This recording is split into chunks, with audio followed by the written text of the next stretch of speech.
we had the very first one of these gatherings in Auckland in November last year. And it went really well, hence why we're doing another one down here, and we're going to Auckland tomorrow. But what I thought was missing from our one in Auckland last year was somebody who wasn't technically inside our community. And I'm obsessed with card games, as you can probably tell. I think we own upwards of 50 or 60 different card games, because every single one of them provides a little bit of inspiration. And I can't recall when this was, but last year before lockdown, I came across this game here called Doing Well. And the first thing that caught my attention was this beautifully designed box. If there's any designers in the room, the fact it's doing on that side and well on that side, it seems silly maybe to some people, but for me that is just the epitome of great design. And I was like, I wish I'd thought of that, damn it. And I was instantly had FOMO and a little bit of envy, and I bought a couple of packs straight away. And then lockdown hit. And I was using these cards on a regular basis during lockdown, and I was sharing them with Becky and giving her cards that I felt we should be working on, which apparently is not the way you're supposed to use them, but I broke the rules. Elizabeth told me we caught up. And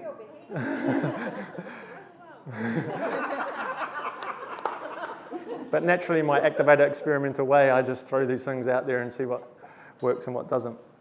And I then did some more research into the people behind this game, and I was really surprised to find out that it was, in a good way, that it was a Wellingtonian, or one half of the company is a Wellingtonian. And 3 things that I think you should know about Elizabeth is that she's the co-founder of Hummingly and the creator of that game that helped us through COVID. She worked at the Red Cross for over 10 years around the world on disasters in various countries. And the third one is that she actually lives only maybe 500 meters up the road from me in Island Bay, which is even a cooler piece of serendipity. And we finally managed to align our diaries to have a coffee the other week. And I said, would you mind coming along and sharing your games with our people? And she was like, sure. And so I've invited Elizabeth to take us through her work and some of her games, because I think they're phenomenal. So, sure. Elizabeth. Kia ora. Jeremy, what a wonderful introduction, and such an honour to be welcomed into your community. Thank you. So, another way of saying it is that my career has quite literally been a series of disasters. So, myself and my co-founder, who's a cognitive scientist, we've led large disaster operations around the world in times of intense stress, uncertainty, disruption. And what we were finding is that we were burning people out.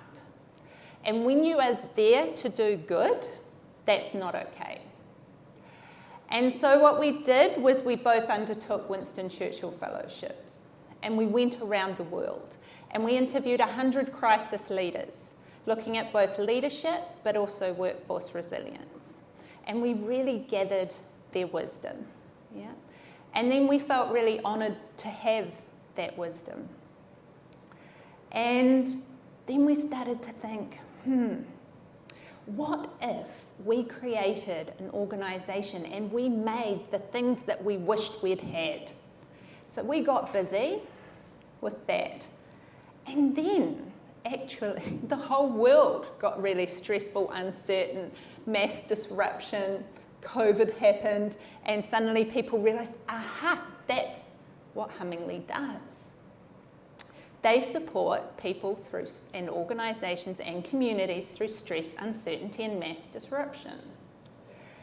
And I'd just like to share a couple of little stories with you that had a big, profound impact on me and that helped me get through 2020.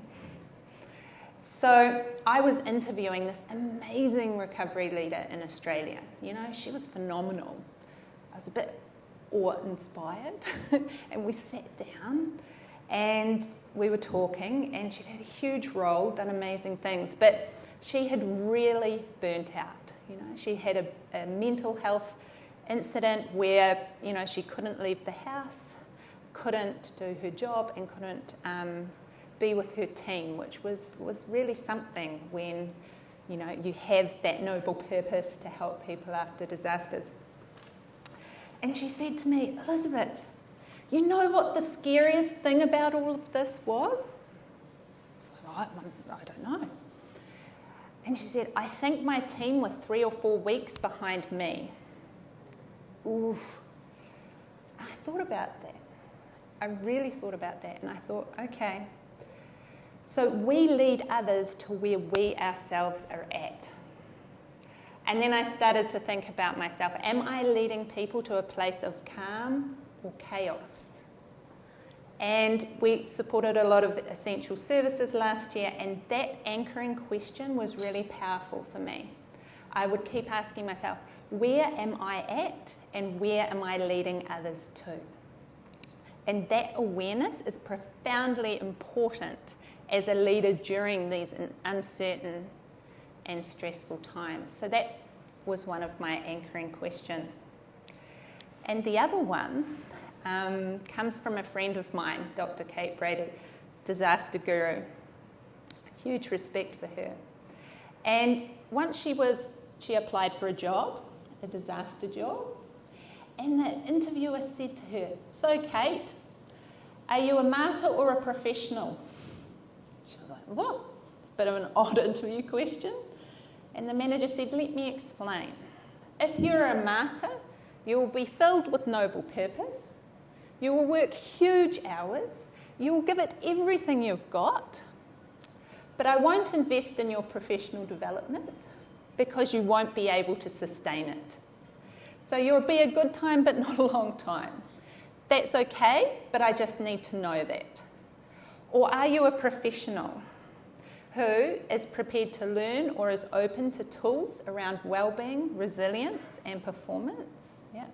Who is going to be a role model for how to lead in a sustainable way, and who I can count on to support communities through this disaster recovery process for the long haul.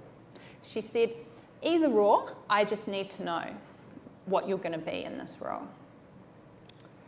And then I thought about myself, because damn, I'm a recovering martyr.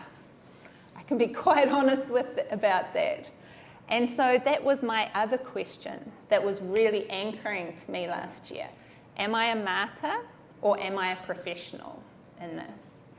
And I found that also to be really powerful. And I would encourage you to think about what are the anchoring questions that you have. Jot them down. That can be helpful to see you through difficult times and times of crisis, to help you be well and lead well and be the kind of role models to others that you want to be. So there we have it. A couple of stories, a couple of questions now, a bit of fun. Okay, so our Doing Well cards are about supporting individuals, teams, organisations through difficult times, but they're focused on both well-being, resilience and performance. So what we're going to do is you're all going to get a yellow envelope. And in that envelope are 5 Doing Well cards. And what you're going to do is, in a minute, is open that envelope and have a quick read. There are 5 cards in there. And then please stand up and you're going to mingle with others and trade cards until you find some that suit you right now. So you can go away with some tips, some stories, a few things just to help things along. So it's like insider trading. Yeah, so, and I'm good things, I've got a few. And so you'll also be able to really meet and mingle, and it's a real message about how our connectedness is really important for our resilience through tough times. So stand up and go for it. 5 minutes you've got, so just have a quick read of the cards, then stand up and go and trade cards with other people until you find some that resonate for you, that you go, aha, that's me, that'll work for me. Yeah, they're a gift from Hummingly and Elizabeth to take with you and hopefully be a reminder. But please check it out. I've got almost a full pack because the cards I gave Becky during COVID are still missing from the pack, so she's still using them, obviously. But it's a beautifully designed game, and they've got another game called the Pandemic Pack as well. And Elizabeth just told me they're designing another game, so if you love card games and you're a cardaholic, like I am, I'm sure that will be a really cool thing to add to your toolbox. So thank you very much.